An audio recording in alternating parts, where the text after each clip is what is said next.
Hello and welcome to the October 21st CDBG Advisory Committee meeting. Roll call, please. Advisory Member Zari Amarian. Here. Advisory Member Gary Cornell. Present. Advisory Member Efren Olivares. Advisory Member Zari Sinanian. Chair Alec Bagdasarian. Here. Moving on to next item, report of acting director, reposting of agenda. Thank you, Chairman Bagdasarian. The agenda for the October 21st, 2009 meeting of the CDBG Advisory Committee was posted on Thursday, October 15th on the bulletin board outside City Hall. Thank you. Moving on to the minutes, approval of the minutes for the August 19th meeting. I move that we accept the minutes of August 19th as submitted by the recording secretary. I'll second that. Approved. Moving on to item 3A, report of... Roll call. We need a roll call. Roll call. Okay. Advisory Member Zari Amarian. Yes. Advisory Member Gary Cornell. Yes. Advisory Member Efren Olivares. Advisory Member Zari Sinanian. Chair Alec Bagdasarian. Yes. Thank you. Moving on to report of by Jess Duran on community development and housing. Thank you, Mr. Chair. As part of my report, I have two items I would like to report to the Advisory Committee. And I'll start with the status of the city boards and commissions. And I've asked Mr. Kasakian, city clerk, to assist me in this report. There has been a change. The City Council has approved a new ordinance regarding the manner in which boards and commissioners will be appointed by the City Council, and it has different effective dates and term limits and things of that nature. So if it's okay with you, I'll turn it over to Mr. Kasakian. Well, that was pretty much a report. No, I'm kidding. Thank you, Mr. Duran, Chair Bagdasarian, and advisory members. Always good to see you. As was mentioned, on August 18, 2009, the City Council of our city directed staff to prepare ordinances to amend the Glendale Municipal Code and to revise the terms of Title II boards and commissioners. And the amended ordinance requires terms of boards and commissioners to be 4 years and coterminous with the term of the council member nominating them. Now, the CDBG Advisory Board went through a change where it was a one-on-one appointment. Each of you were appointed by a specific council person. And so that is not something that's new to your board specifically, but what is new is that now anyone who is renominated to serve again, their term will be coterminous. In addition to that, and by the way, the number of board members for the Commission on Status of Women and the Arts and Culture Commission were reduced from 7 members to 5 members. On September 8th, Council adopted the ordinance, which has already taken effect. So that is in effect now. Essentially, effectively, this removes all board members and commissioners, but everyone serves until they are replaced. Each council member will nominate and appoint a qualified individual to a seat on each of these designated boards and commissions. And the term for the completion of the reorganization is Tuesday, November 10th. That's when we will be administering oaths of office to anyone who's newly appointed. So with that, I am happy to answer any questions. Mr. Kasakian, when you say coterminous, what does that mean? What that would mean is for the next election cycle, we have 2 council members that 2 council seats that will be up for either election or re-election. The individuals that hold those seats currently are Council Members Draymond and Council Member Weaver. The individuals that are appointed by these 2 individuals will then, and when we say coterminous, run concurrent with the terms of those people. So in the case that either of those council members, if one of them chooses not to run or runs and is not elected, then the individual that in this cycle is appointed to that seat will have to vacate their seat or may be reappointed by the person who succeeds them. I have a question, Artie. If you're reappointed, is it necessary to have to take the oath again? I do not believe so. If you have already taken an oath of office, if you filled out your 700, your statements of economic interest, unless you're going to be reappointed to a different commission. or a board. And we have a number of board members from other boards that have expressed an interest, and of course you are welcome to as well to express your interest and fill out a form if there's been any change in your status. As far as address or whatever else. And by the way, as far as qualified board members, there are each board, certain boards have requirements. Obviously, the basic requirement for everyone who's watching this from home is for them to live in Glendale and be a registered voter in Glendale. Thank you, Mr. Kasagian. All right, and if anyone has any questions, you're free to call our office at 818-548-2090. Michael Dunn, my assistant, will be more than happy to answer all questions regarding the application process and the reorganization. Thank you, and good luck. Thank you. Anything else? Great. No. Thank you. Moving on to item 3B. Mr. Chair, I need to report on the second topic under the Acting Director's report, and that is to provide you with an update regarding the reorganization of the Community Development and Housing Department. Okay. The department has or is undergoing a major change. The City Council on September 22nd approved a plan to realign certain departments and certain functions and responsibilities under those departments. The four departments that are mostly impacted would include the Community Development Housing Department, which is our department, the department that staffs the advisory committee and that's responsible for the Community Development Block Grant Program. It impacts the Planning Department, it impacts the Parks, Recreation, and Community Services Department, and it impacts the Development Services Department. And essentially, what was approved is that the responsibilities and the functions of the Community Development and Housing Department will be realigned into other departments, so that the Community Development and Housing Department will be disbanded. It will be phased out. The Community Development Block Grant Program and the CDBG staff will be realigned under the Parks Department. And the Parks Department will become a new department with a new name. In addition to the CDBG and homeless responsibilities and staff, the workforce development section of the Community Development Housing Department will also be realigned with the Parks Department, and that includes management and operation of the Job Center down at 1255 South Central. The other sections of the Community Development and Housing Department that will be realigned include the Housing Division, which is Housing Development and Preservation and the Section 8 program, and all of the staff that operate those programs. They will be realigned with the Development Services Department, and the Development Services Department will also be renamed. I believe there'll be the name change will be to Community Redevelopment and Housing. And then the final section in the soon-to-be phased-out Community Development Housing Department is Neighborhood Services. Neighborhood Services, as you know, includes code enforcement and the graffiti removal program and community education and outreach, among other things.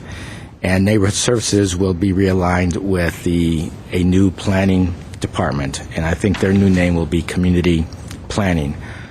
In addition to Neighborhood Services, Community Planning will also incorporate the building and safety functions and the permit services functions. So the old planning department will become a very big department.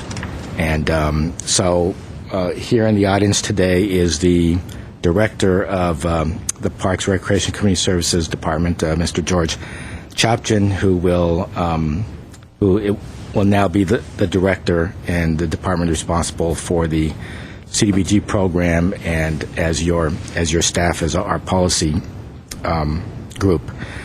So in terms of the official switchover date of when we begin to formally and officially report to our new department heads, it will probably be sometime in early to mid-November, so it's coming up soon. We're not quite ready to make the formal switchover, but it will be soon.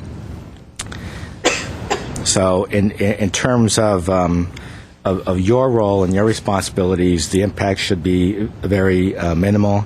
It'll be a little different because we are accustomed to funding projects run by other departments, and a lot of the projects that are funded by the committee and the program are in the Parks Department. But now, those projects will be in what would be considered our own department. So it's a little bit of a shift of a paradigm, but in terms of the service to the community and your role and how you represent the community, that should not change.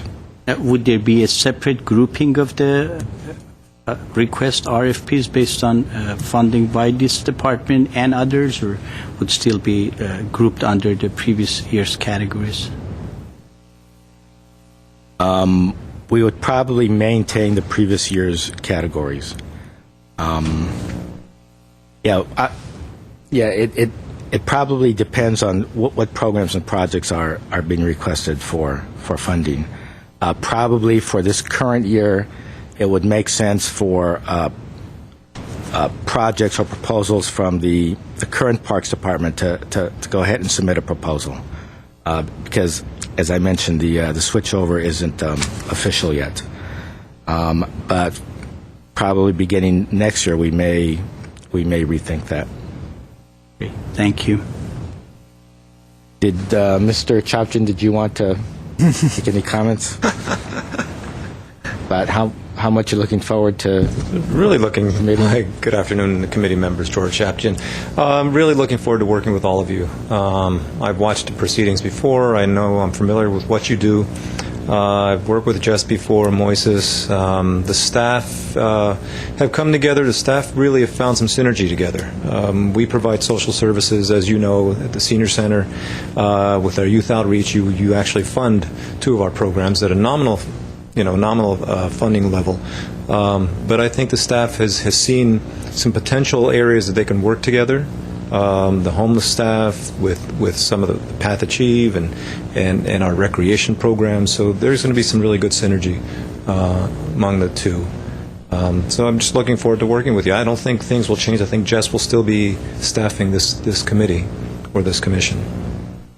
Thank you, Mr. Chapchin. Are we done with item 3? Great. Moving on to... I have a question, Alec, for Mr. Duran.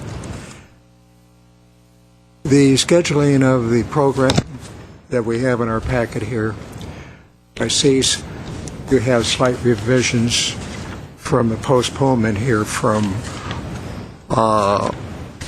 going on. Is going to be further revisions, or this is pretty much intact now? I usually preface our review of the program planning schedule by indicating that it oftentimes is a living document.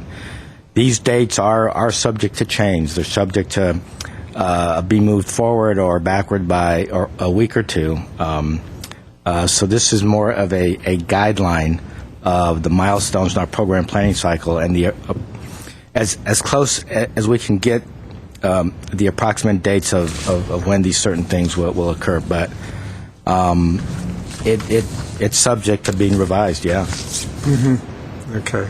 Well, for example, the last program planning schedule you saw had this meeting scheduled for October 7th, and instead we're having it on the 21st because we couldn't get a quorum. So those kinds of things happen.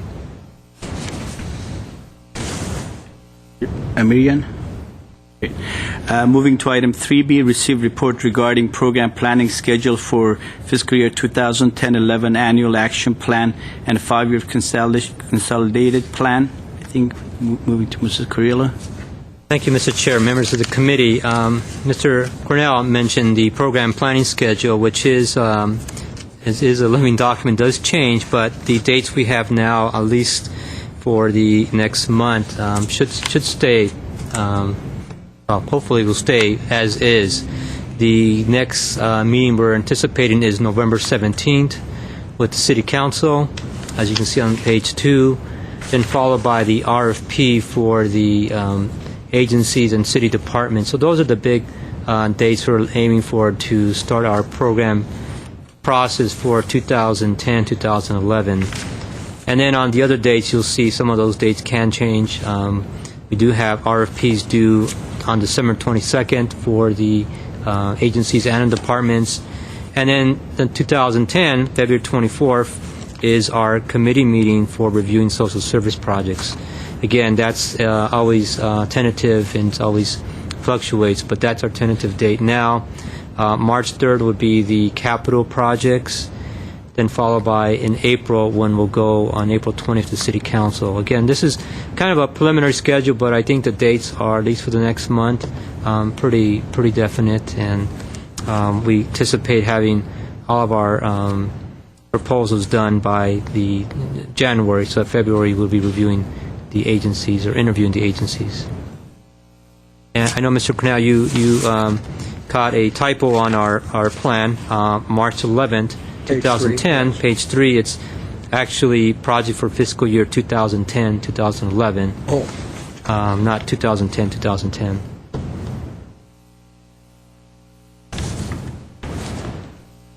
Thank you. I wanted to ask you, Mr. Curlo, on slight revisions that you made to the scheduling.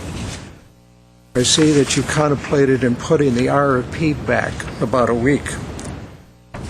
And to me, in my opinion, having been in construction with the green sheet and so on for 41 years, that's going to really press close to the holidays here. And did you take that factor into consideration when you made that revision and moved it back 1 week on the proposed RFP for the due date? Well, we did a couple things, Mr. Cornell. Members of the committee, we did have to push back our date for December because of our approval process was pushed back this meeting to December 22nd, which is definitely close to the holidays. What we're anticipating is that we actually made some modifications, as you'll see in the application, which would have some questions. In other words, the application will be a little easier for the agencies to complete, which we hope will give them that time to finish before the holidays. So there are some streamlining of the application process that we hope the agencies will benefit the agencies and the departments applying for funds. So there was some review and some changes in the application to streamline, knowing that this is certainly the time of the holidays. But unfortunately, the dates, those are the only dates that would work for this application. This committee member Cornell, I'd like to expand on that a little bit. The date that really triggers the due date of December 22nd is the date that we go to the City Council and the Housing Authority, which is November 17th. As you can see, we're planning to issue the RFP immediately after City Council and Housing Authority's approval, assuming that they approve what we present to them and authorize us to issue the RFP. So if the earliest date that we could publish the RFP is November 20th, then the second deciding factor is that we want to give the agencies at least 30 days to complete the application, and that would bring us to December 22nd. We could decide to give them 3 weeks to fill out the application and have them turn it in a week earlier so they can enjoy their holidays better, perhaps. And as Mr. Carrillo said, we have streamlined the application a little bit, but the other reality is our experience is that most of the time, most agencies wait until the week before they're due anyway, before they really get into filling out the application. Thank you.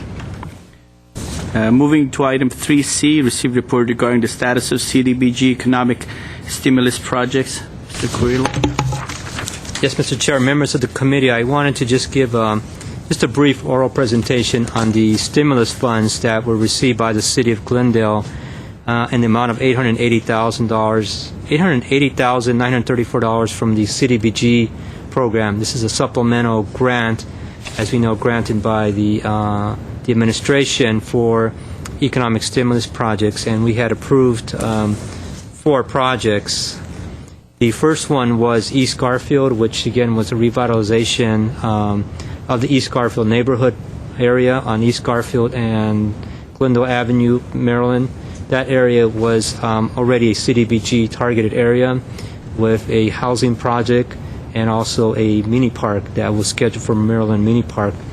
Our funds and the CDBG, our funds, recovery funds, will be used for those street improvements that weren't funded originally on the block grant side, which is more the alleys. This will be for street improvements along that area.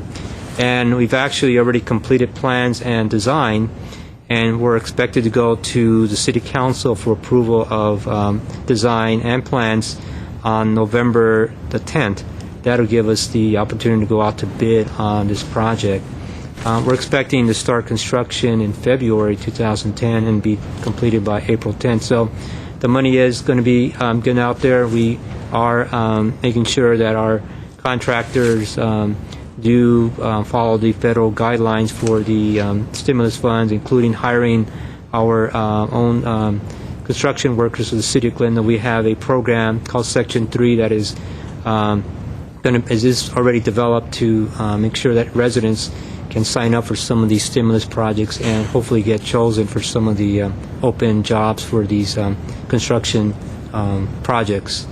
The second project is the New Horizons Family Center development project, and they receive $131,000 in capital funds. And they're currently back to design. They had started design, and now, again, they're back in design. They are getting ready to submit their plans for, we hope for a final plan check in November next month so that they can hopefully start construction early next year. But again, it's still during the plans, the design and final design and the plan check phase. The third project is the Youth Employment Program, which is very similar to our regular summer youth employment program, and that was for the Glendale Youth Alliance. And they received $98,891 for a year-round program that's actually a unique program dealing with the hospitality industry. In other words, kids are going to be trained into the restaurant, resort, hotel industry, and we've had some success with that program earlier in the year, and we thought it'd be a good idea to get our youth involved in industry since that seems to work out for them. The program has already started. They've already, of course, they have a waiting list of kids, so there's no need to recruit. But they're starting their training in a couple of weeks, and we should start seeing some kids being employed, hopefully shortly afterwards. The fourth program is the employment program, which you'll hear about at item, I believe, 4D, which is the RFP we went out for economic employment programs. And that's something that we wanted, the committee wanted to RFP on, see what agencies are available to provide any type of job assistance, job development related to creating jobs or retaining jobs in the community. So we did RFP out, and we did get a proposal, which you'll see on Agenda 9, I believe it's 4D or 4A. 4D, I believe. Okay. And again, the decision today would allow them to proceed with starting that project as well. And again, we do have planning administration funds as well for the planning and administration and the cost for the program. Any questions? Thank you, Mr. Barilla. Moving to item 4A, review results of the fiscal year 2010-2011 and 5-year 2010-15 community need assessment and approve program priorities. Liz, back to you. Yes, Mr. Chair, members of the committee, I have put in your packet a summary of the entire process that we had for the CDBG needs assessment, and many of you were involved certainly in development of our strategy and providing input as far as what are some strategies that we should implement. And we started off with, of course, our survey, and our survey, as you'll see, I believe on number 3 there, we had about 159 surveys completed online. Our bulk of surveys were completed through our written survey, which we handed out to the community and also mailed out. And we had 853 surveys completed through that process, whether they would get the hard copy into us, we mail it out, or we see them at different events. So in all, we had over 1,200 surveys completed, and you'll see the results of that survey in Table 2. But the other input that we had just recently, and I know Mr. Cornell was at our meeting, was on September 17 at Mann Elementary School. We had approximately 42 residents come and provide us some direct input into the needs of the community. And you'll see some of the similarities between what they're saying as far as needs and the survey that we received online and on the written survey. So that's Table 1, and you'll see the comments provided there.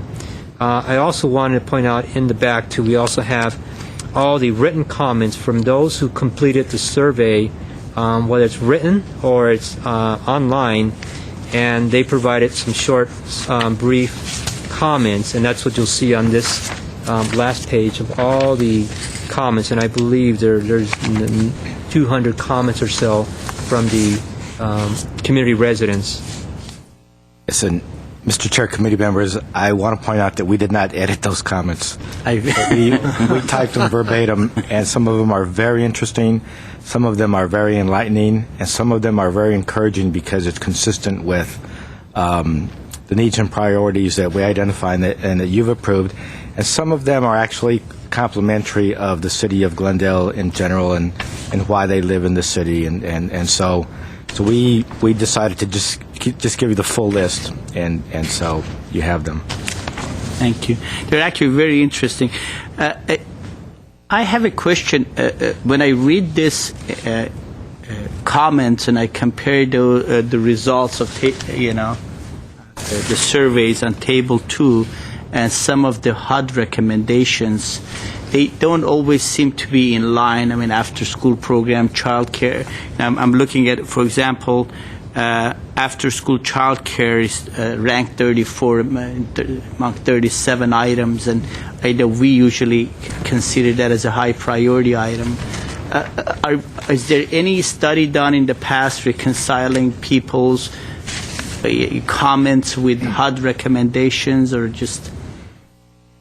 Bagdasarian, the only requirement HUD has is that we conduct some form or some level of opinion survey with the community on an annual basis, just to keep current and updated our 5-year needs and priorities. And then it's up to every locality to determine for itself to what degree the opinion surveys are going to be consistent with the HUD priorities. But HUD actually gives localities a lot of latitude to determine for themselves what their priority needs are in their own community.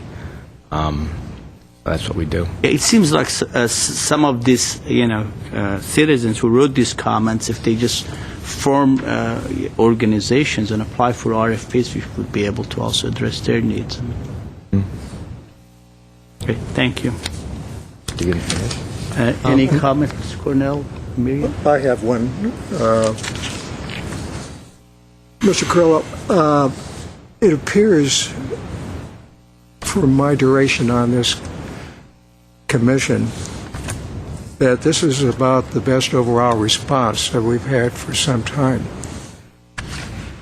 And I wanted to see if what I'm saying is backed up by any of your statistics that you may have for previous one-on-one sessions, focus groups, and so on.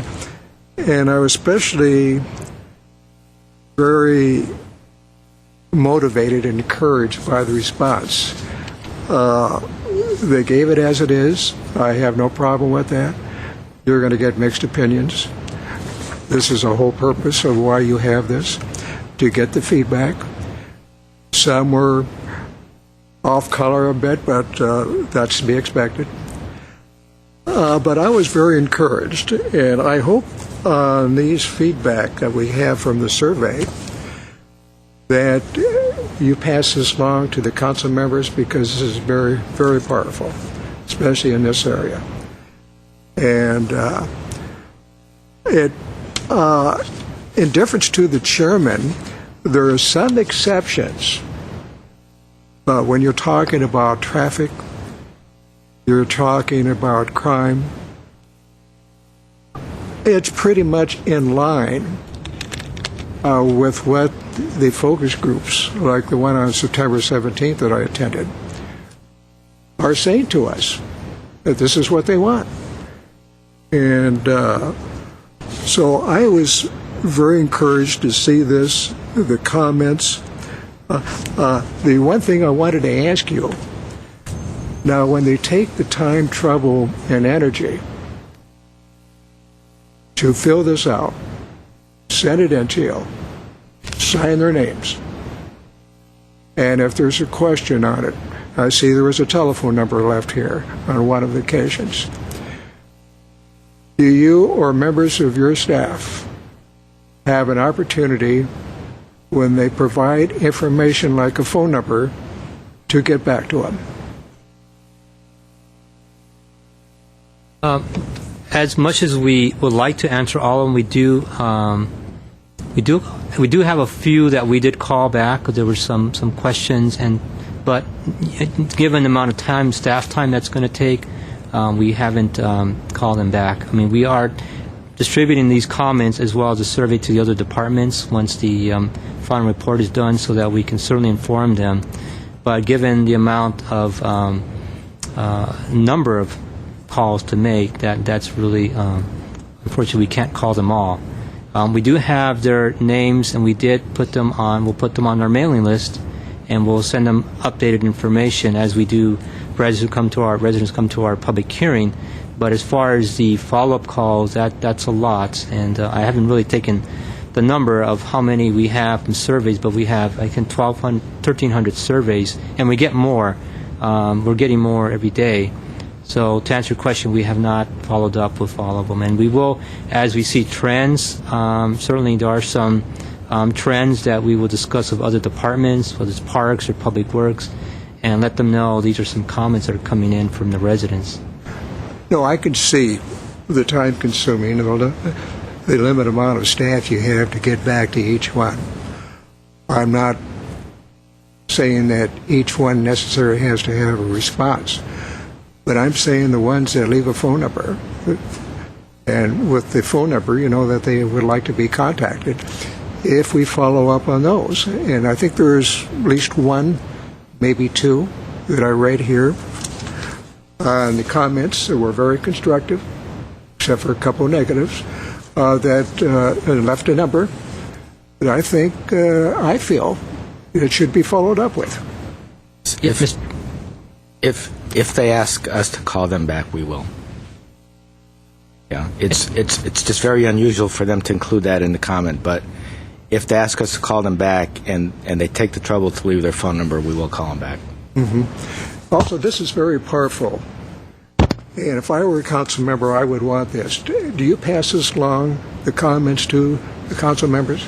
Remember, Cornell, this is the first year that we've provided anyone with the list of comments. In fact, we were surprised and taken back a little bit, pleasantly surprised that we received the number of written comments that we did.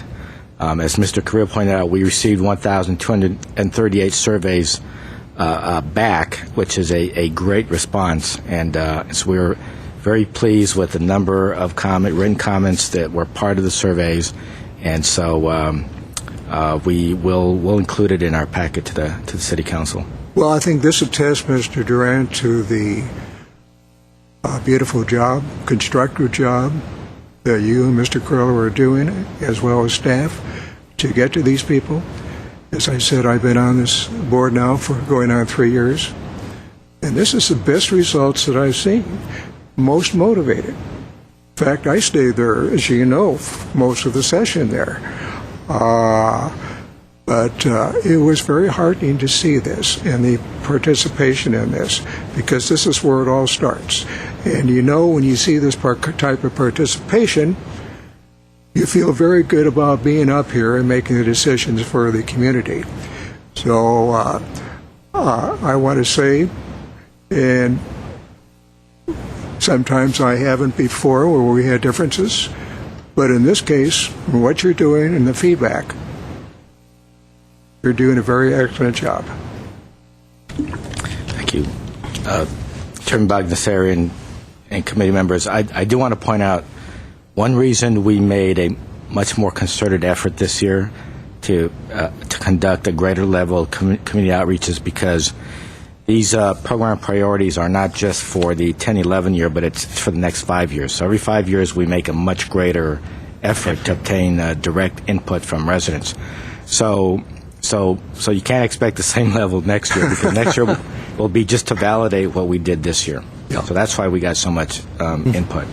And we're not quite done yet with our presentation of the findings, because one of the things we have to accomplish at this meeting is to approve program priorities that we could recommend to the City Council and Housing Authority on the 17th. And so what we have as part of Table 2 is a tabulation of the results of those surveys.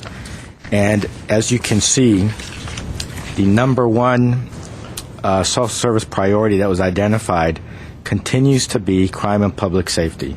That seems to be number one on the top of most people's minds when they're asked what their priorities are in their community. And then this year, for the first time, that was followed by senior services. So senior services is beginning to creep up and on a consistent basis. But senior services is bunched pretty close together with employment services. You could see the score for senior services was 3,036, and for employment services it was 3,005, so that's pretty close. Then followed very closely by youth services. So I think it's safe to say that crime and public safety, senior services, employment services, youth services are the top four social service priorities. Then those would be followed by child care services, then homeless services. And then under other social services, it would be health care, which again is consistent with what we've been hearing the last couple of years. The other thing we did on the table on the right-hand side of each page is without grouping this list in their categories, just a raw ranking of all the services combined. And crime and prevention program still comes out number one, but then number two would be emergency preparedness, and number three would be health care. And then number four would be gang and drug prevention, et cetera, et cetera. So this is for you to use as a tool, as an indicator of what you would perceive gathering from this to be the program priorities for the use of the CDBG funds. And then the other thing the other tools or sources of input that we provided, of course, are the results from the public hearing and the focus group breakouts. We also have some demographic data which would corroborate what the community is telling us in the opinion surveys. And we also have a handout which we call Key Demographic Indicators, which speaks to the poverty level in our community, the number of households and which census tracts are considered low and moderate income households, the homeless data. So all of these indicators combined should help us define what should be the program priorities for the use of the CDBG funds for 10-11 and for the next 5 years. Now, the other thing we did to guide us is we included the current program priorities. So maybe the best approach to take is there anything about the current program priorities that you would modify given the feedback that we got as part of this year's needs assessment? So we already have at-risk youth programs, employment programs, crime and public safety, child care, senior services, and health services as the social service priorities. Then the same thing with neighborhood improvements.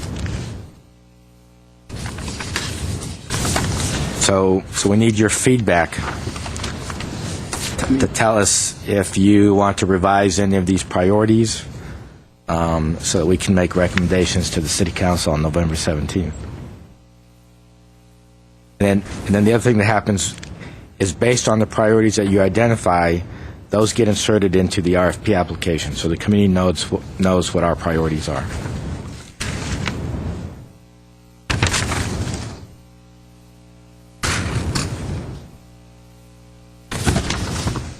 Any comments, Mr. Emery and Cornell? I'm going to echo Mr. Cornell in saying that it's a fantastic job that you've done preparing this and putting this together. I know it's quite an undertaking, especially when you deal with the numbers of responses that you received, and in this case, the detailed nature of the comments that you received as well. The one thing I did notice pretty clearly was that the total scores of the four major subcategory rankings were extremely close to each other. You know, you're talking about a difference of less than, 8 percentage points in terms of the total score across the board, which leads me to believe that there's, the communities find all four of these categories, important.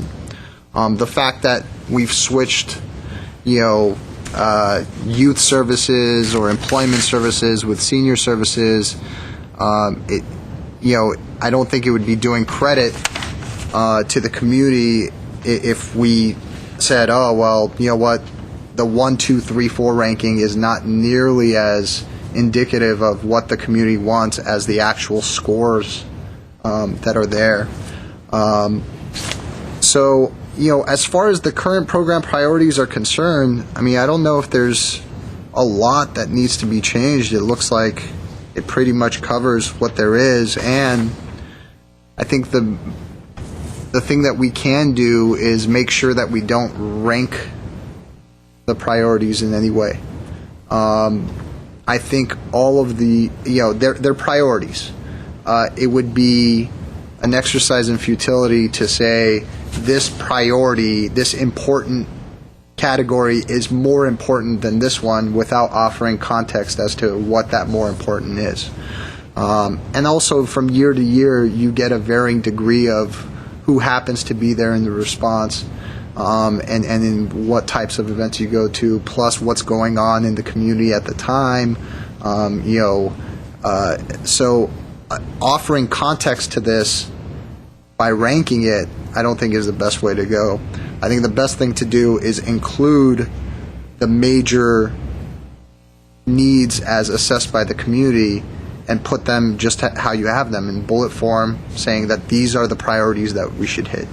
Okay. We agree. So you'd be basically including the program priorities along with the results of the surveys without the numbers. Just basically just list them that these are. Yes. But, Mr. Duran, you prioritize this not based on what's important, number one, number two, number three, but you went more or less according to the focus groups on what their priorities and concerns were, which is the whole purpose of why you put on these focus groups, to gauge this. And I feel in that sense, in order to get a feel of what the community feels on what their number one concern is, that in that case to present it to us is in the ballpark of being able to prioritize that they feel traffic calming, crime, graffiti and whatnot is 1, 2, and 3. And not necessary that we have to interpret in that manner, because this is why we're here for. But I believe that. I wanted to ask you, I know you gauge this from the surveys that you do. You send out to schools. What kind of response you get? And I was at the July 18th where they had the Car Classic there in Brand. and then the Unity Fest. Is there one city event that stands out that you get more of a pulse, of a feedback than anything else? Committee Member Cornell, again, this year, because we're establishing program priorities for the next 5 years, we did extra things that we normally wouldn't do. But over the last 15 years, I think the most effective community event has been Cruise Night. We get a very good cross-section of the community at Cruise Night. That's even after weeding out the non-Glendale residents. So when someone comes to our booth, we ask them to self-certify whether they're a Glendale resident or not. And that's pretty good cross-section. And we get a good turnout. Well, yeah, it's a huge audience that we're able to capture. So that's been the most effective, I'd say. I was there July 18th, but I didn't see you. I think I got there after you left. But, yeah, we typically don't rank the priorities in our report and presentation to the City Council, and when we submit the application to HUD, they're ranked right now because they're still in the form of findings from the different sources of input that we got. But I think the point is well taken, where the bottom line is, of the types of programs that we should be funding, these would be priorities, because this is what the community said. Whether, one was 10 points greater than the other is almost immaterial. Mr. Amirian? Yes, thank you. And Mr. Cornell, you mentioned something, and I'm trying to understand. You mentioned traffic calming and graffiti, but you were just kind of you were mentioning general ideas. Okay. Right, generalizing, not specific. What I would say again is simply, if we wanted to take the social services by subcategory and take the top 10 or 15 there and put them as current program priorities, and then take the services by major, the neighborhood improvement services by major category, and take that and put that into it as a priority, that would pretty clearly mark what the priorities are in the city. You have a very good cross-section and sample. I mean, for example, you've got crime prevention programs, emergency preparedness, healthcare programs, gang and drug prevention programs, transportation for seniors, in-home services for seniors, employment and training for youth, services for the developmentally physically disabled, emergency shelters, employment counseling and job training. That's the top 10 right there. And again, the scores range from 4,000 to 3,500 or 3,600 there. And you're talking about a 10% range. The same with the services by major category. You've got street lighting improvements, water and sewer improvements, sidewalk disabled accessibility, parking improvements, landscaping. Again, you've got 13 some odd ranks there, and they range from the top 10 range somewhere from 3,700 to 3,200. So if you put that there, and again, the ranking, the context of the ranking is lost. We don't know exactly what the demographic of the people answering the survey was. We don't know. We have to go back and look at the events surrounding what would cause people to answer in certain ways. But we have a very good idea of what their top 10, priorities are.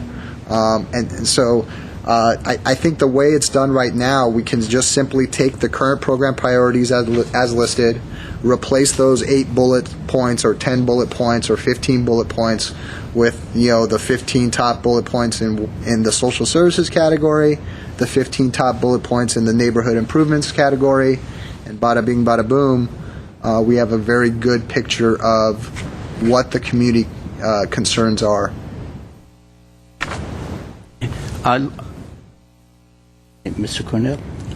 Yeah. I'd like to also point out that, when we evaluate the RFPs, the type of service is one aspect of it. We also take into account how efficient they are in use of the funds, the number of community members served, and all of that. And so I think it's important to know the ranking, but we also need to not discourage people that are actually, are using, these funds for their services from applying, by putting a number there that may discourage them.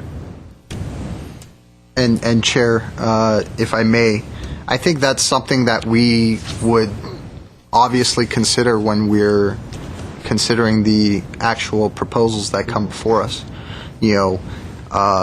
Obviously, we know what the priorities are, and if there was a ranking of those priorities, then there might be a want to kind of divvy the money up in a certain percentage based on those rankings, which may not serve that the purpose of the community in the best way. I think that's something we can definitely consider, how many people it serves, or how cost effective it is during the actual presentations themselves when we see those proposals. Mr. Cornell? Yeah, I have no problem with what Mr. Merriam is reiterating. What I would like to see as part of that as well is what the focus groups that we just had, like on September 17th, the surveys you got back, people that took time out of their hectic agendas to be able to answer these, to better assess the needs of what they would like. I would like to see, perhaps, and I think Mr. Merriam mentioned this, not 1, 2, 3, but maybe a top 10, so on, of the most concerned, the most requested items that they spelled out at the focus groups and on their surveys indicated. So when we do get ready to evaluate this, we know for certain, or have in the back of our minds, that this is one of the firms that submitted RFP that is doing this, that is part of the items that were listed, say 1 through 10, or being the top 10 itemized concerns, that we have this before us, and certainly can have that in the back of our thinking process when we go through this process. Yes, Committee Member Cornell, part of our evaluation criteria is comparing the proposal with the identified program priorities. So it's definitely something that the committee looks at. So what we will do is we will take the current program priorities and we will expand upon those bullet points and add whatever is not already part of the current program priorities that were listed in the top 15 of our survey. Because as you can see, some are inherent in more general categories like senior programs, and so we'll make sure that we expand just enough to make sure that we capture the top 15 based on the opinion surveys from the community. And do we need a motion for that? We should have a motion to approve that, yeah. Okay, then I will move that we approve the program priorities listed, top 15 or so, for the 5-year 2010 to the 2015 Community Needs Assessment. I'll second.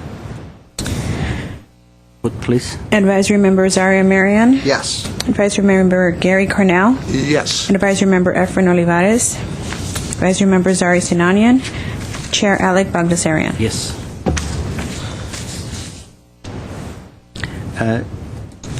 Mr. Doran, do we need to do anything with the item 4B at this point, or that's the... Yes, we do. It's an action item, yeah. Next on the agenda is action item 4B, which which is to review and approve the preliminary proposed fiscal year 2010-11 CDBG funding allocation plan by funding category. That would be this document here. It's in your packet, yes.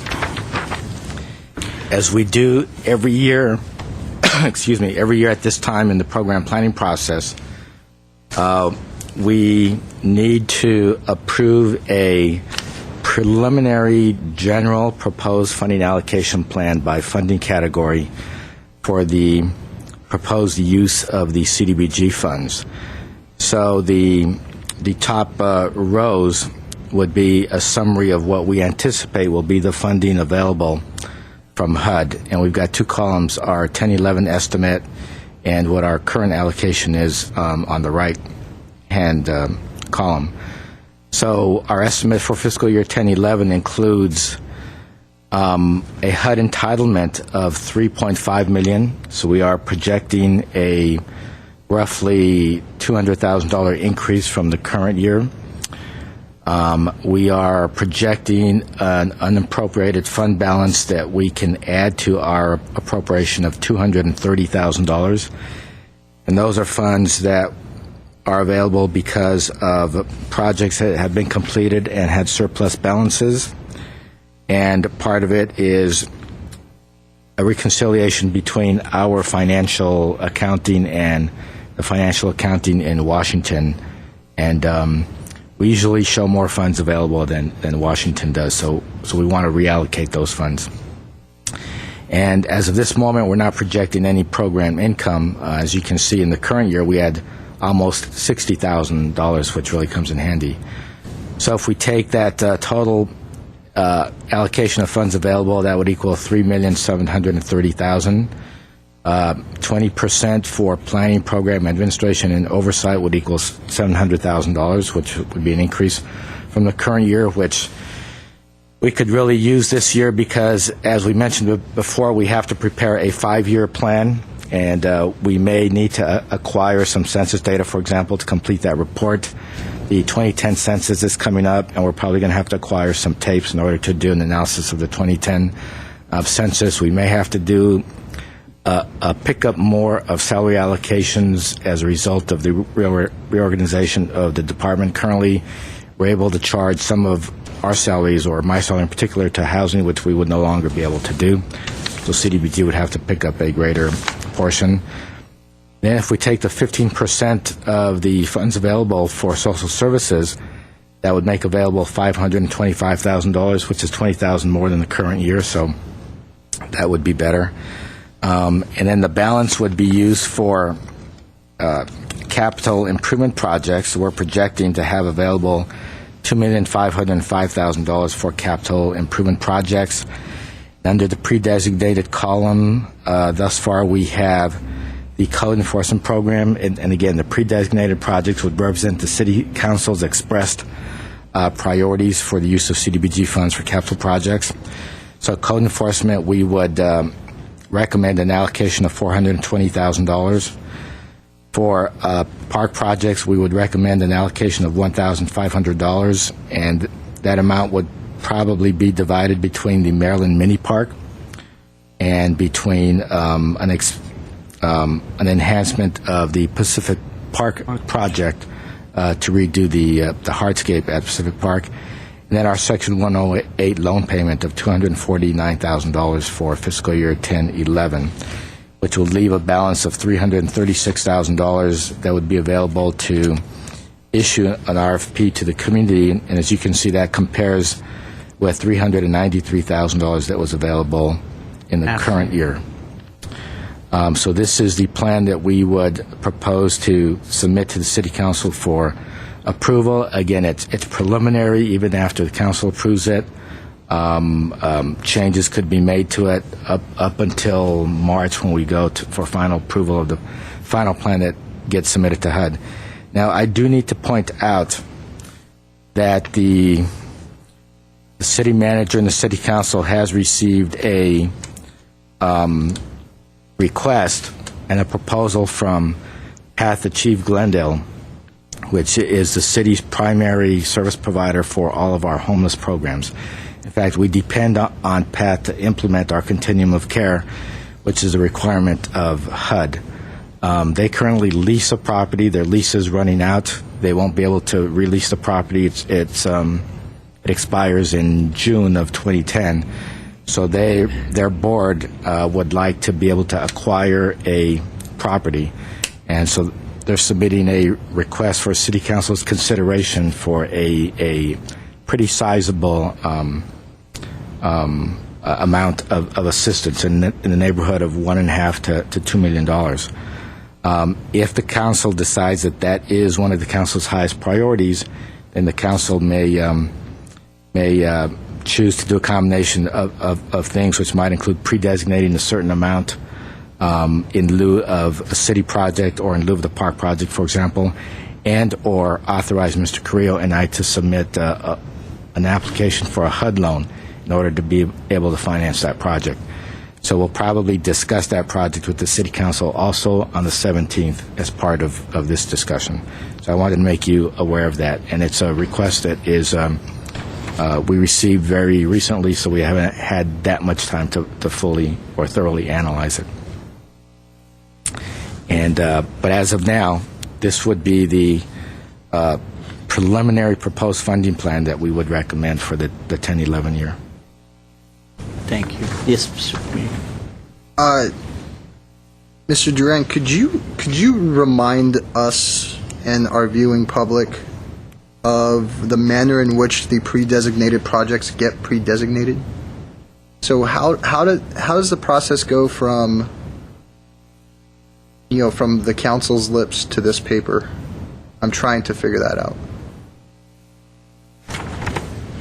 For the most part, it's based on historical direction that staff and the committees received from the City Council, and historically, the council has prioritized the use of CDBG funds for a Southern Glendale code enforcement program, so we plug it in. Historically, the council has made it very clear that they want to be funding a Southern Glendale park project anywhere between $1.2 to $1.5 million. And we don't have a choice but to make our Section 108 loan payments. We have to pre-designate that. And so when these funds are pre-designated, they're set aside and not made available for other organizations to bid for that funding. And so that's what the council determines when it approves this funding plan, which it will do in November. The specific question that I have, I understand the park project and I understand the Section 108 loan repayment. In fact, I understand the idea of the pre-designation. While I think there are multiple ways of going about it. We've dealt with it in the past years, and I think the manner in which we've dealt with it has worked. What I'm trying to figure out is, I look at code enforcement here, and there's a 5% increase there from $400,000 to $420,000.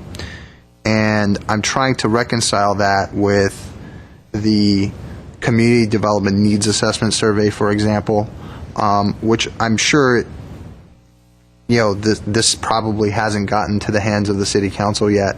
But, while code enforcement is definitely there on that list, I think it's number 10 in the subcategory of rankings. So I was just trying to reconcile how that increase was decided upon and made into the pre-designation, and was it done based on using this community development needs assessment survey at all, or was that done prior to that being completed? As committee member Amerin, it was done separate from the community needs assessment. And the reason for the increase is because of increased cost to operate the program, including staff costs.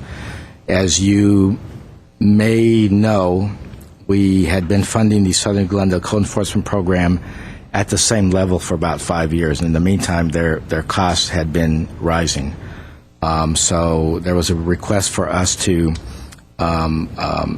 increase the amount slightly in order to cover their increased costs. So that's what we're recommending. Okay. And I'm sure we'll get an opportunity to look at all of that as well. when the actual proposals come before us, the capital projects. Right. Thank you. Thank you. Mr. Yeah, I have just a short one for Mr. Duran. You mentioned this is all preliminary, and yes, it is at this stage. Now, as we go down the line, and further developments occur that it has to be revised, does this committee become do you notify this committee if there's any action along that line in order to modify what we're going to vote on at this time? If there is revisions, say down the line in, say, 3, 4, 5 months in? Committee Member Cornell, the next step is to submit this proposed plan to the City Council and the Housing Authority, and that will be on November 17th. After the City Council and the Housing Authority approves the plan, then it's the plan that we publish as part of the RFP. So we don't change it during the RFP period.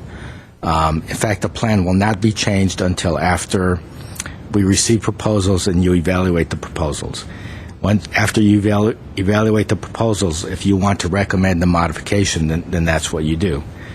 And so you would recommend a revision based on, for example, the quality of proposals that you received. In fact, just like you typically do. And then the council will revise it or not sometime in March when they approve the final plan. But we are not likely, we meaning staff, are not likely to make revisions ourselves without either input from the committee or input from the City Council. Thank you. Other items? Yes, Mr. Emilian. Oh, if you have a comment, I was going to move to approve. I'm going to move to approve the preliminary proposed funding year 2010-2011 CDBG funding allocation plan. I'll second. Okay, well, please. Advisory Member Zari Marian, Yes. Member Gary Cornell, Yes. Member Efren Olivares, Member Zari Sinanian, Chair Alec Bagdasarian. Yes.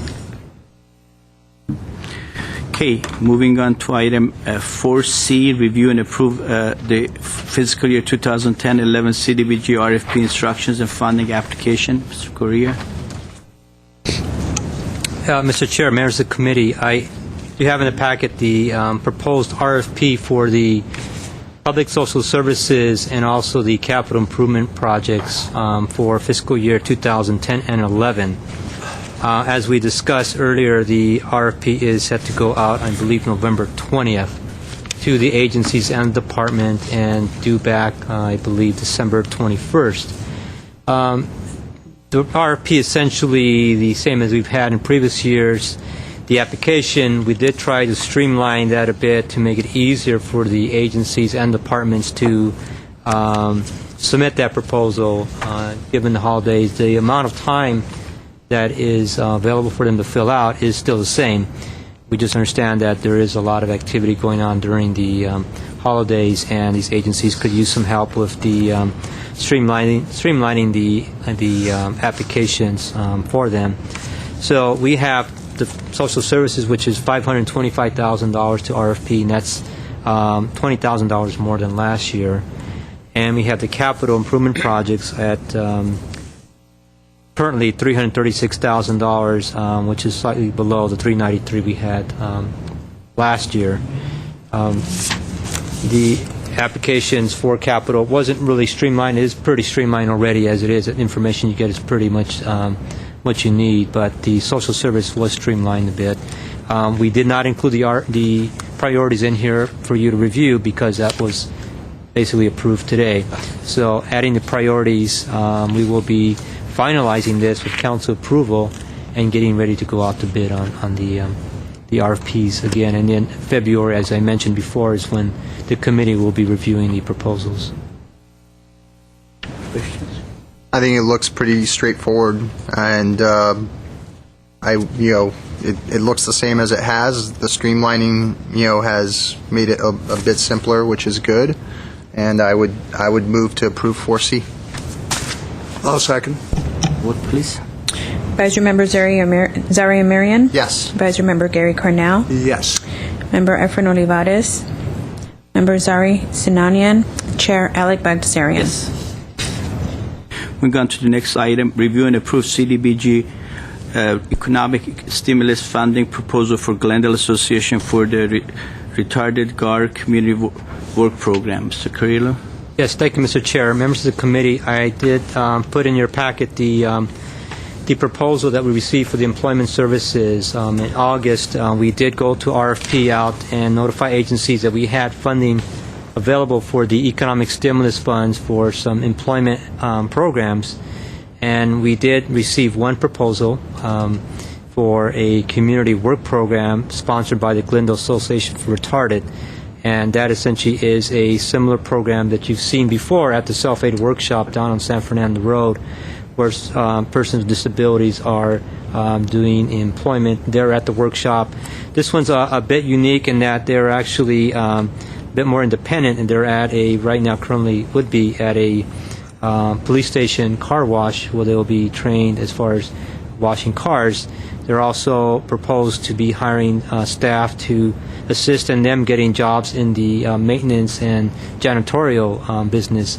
So that would help GAR as well with their services, but also looking at sites. So it seems to be a project that meets the requirements of hiring and creating jobs and training jobs, and especially for those who are least likely to get funding or training for persons with disabilities. So I think from staff's point, it met all the requirements of the CDBGR program. The agency is certainly experienced in running CDBG. They have staff on board.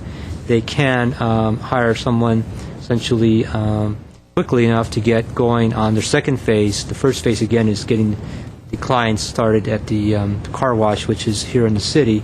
But they do have the capacity to move forward and get started once we receive approval from the committee.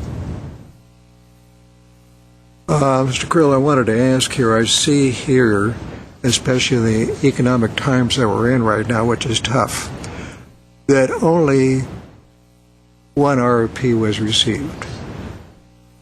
Now, do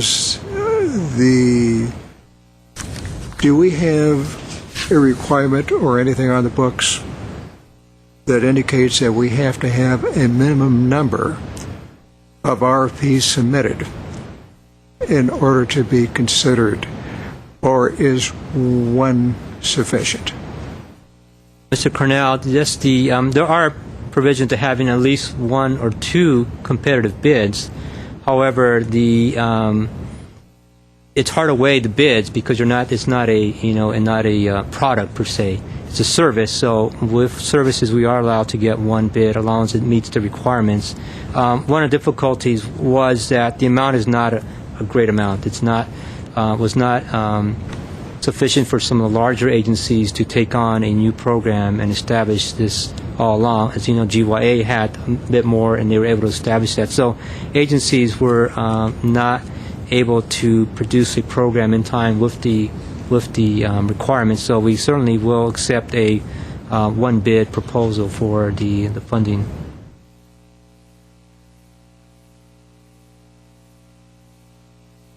I have absolutely no issues whatsoever. I understand that it's difficult to prepare a proposal for, obviously $33,000 in context, relatively speaking, to a $5 million, or $3.7 million CDBG endowment is not a lot. But I know GAR. We've visited GAR on several occasions. Had a fantastic time, and I was very impressed with both the clients, how they were performing, and the staff, how they dealt with the clients and their challenges. So I'm 100% behind this.